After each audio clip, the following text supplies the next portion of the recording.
ఇంట్లో ఏం లేనప్పుడు ఏం చేసుకోవాలని ఆలోచిస్తూ నేను ఈ బ్రేక్ఫాస్ట్ ట్రై చేశాను. ఎంతో రుచిగా, ఎంతో టేస్టీగా ఉంటుంది. హై ప్రోటీన్ అండ్ లో క్యాలరీస్ గల ఈ రెసిపీ ఎలా చేయాలో నేర్చుకుందాం. ఒక ప్యాన్ తీసుకుని అందులో 1/2 టేబుల్ స్పూన్ నెయ్యి లేదా నూనె వేసుకుని వేడైన తర్వాత 1 గ్లాస్ ఉప్మా రవ్వ అంటే సూజీ రవ్వ అంటారు కదా, అది వేసుకుని వేయించుకోవాలి. దోరగా వేయించుకోవాలి. ఉండలు పట్టకుండా మంచిగా కలుపుతూ ఉండాలి. మనం లో ఫ్లేమ్లోనే ఇది వేయించుకుంటూ ఉండాలి. హై ఫ్లేమ్లో పెట్టొద్దు, మాడిపోతుంది. ఎప్పుడు ఒకే రకంగా ఉప్మా కాకుండా, ఉప్మా చేసుకుంటాం కదా సూజీతో, అలా కాకుండా ఇలా చేసి పెట్టండి. పిల్లలు సైతం ఎంతో ఇష్టంగా తింటారు. చూసారు కదా, ఇలా లైట్ బ్రౌన్ కలర్ రావాలి రవ్వకి.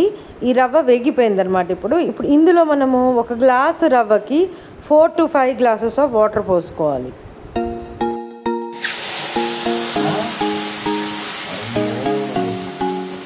నీళ్ళు పోసేటప్పుడు కొద్దిగా పోస్తూ మెల్లగా కలుపుకోండి. ఎందుకంటే ఉండలు కడతాయి. లేకపోతే ఉండలు కడితే మళ్ళీ ఈ రెసిపీ అనేది కరెక్ట్గా రాదు. ఎక్కడ అసలు ఉండలు లేకుండా మంచిగా సాఫ్ట్గా అయ్యేటట్టు కలుపుకోవాలి మనం వాటర్లో. ఎంత మంచిగా ఉడికించుకోవాలన్నమాట ఈ వాటర్లో ఉండలు లేకుండా. ఈ రెసిపీ అనేది చాలా ఈజీ, ఎంతో త్వరగా కూడా అయిపోతుంది.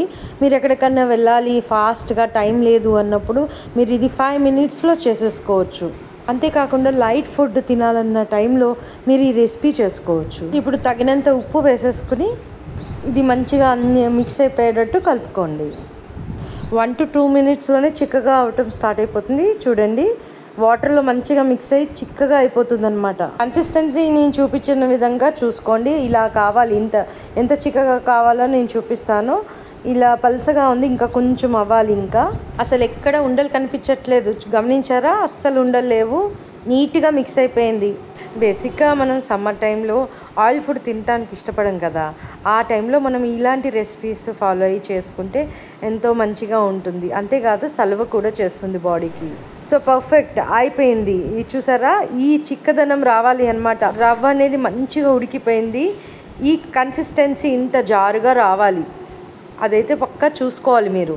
ఇలా వచ్చిన తర్వాత స్టవ్ ఆఫ్ చేసేసుకుని పక్కన పెట్టుకొని ఇంకొక బౌల్లో మనము మెయిన్ ఇంగ్రీడియంట్ కర్డ్ అనమాట. దీనికి 1/2 లీటర్ పెరుగు పడుతుంది. దీనికి ఈ యోగర్ట్ని మంచిగా ఎంత బాగా బీట్ చేసుకుంటే అంత మంచిగా ఉంటుంది. సాఫ్ట్గా క్రీమీగా అయిపోతుంది అనమాట.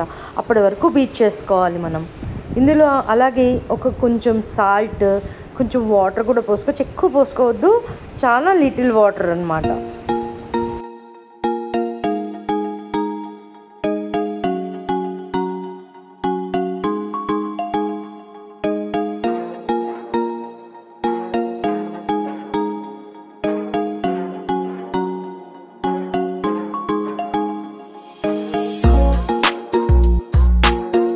చూసారా ఎంత క్రీమీగా సాఫ్ట్గా అయిందో.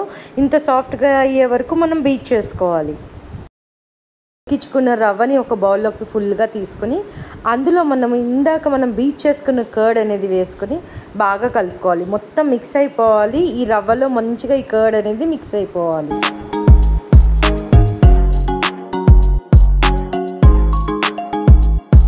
కర్డ్లో ఎక్కువ కాల్షియం అనేది ఉంటుంది. దానివల్ల మన బోన్స్కి ఎంతో మంచిది. అంతేకాకుండా మనం డైట్ కంట్రోల్ చేసే వాళ్ళు కూడా ఈ రెసిపీని ఫాలో అవ్వి ఇది మన రోజు కన్జ్యూమ్ బ్రేక్ఫాస్ట్లో చేయొచ్చు.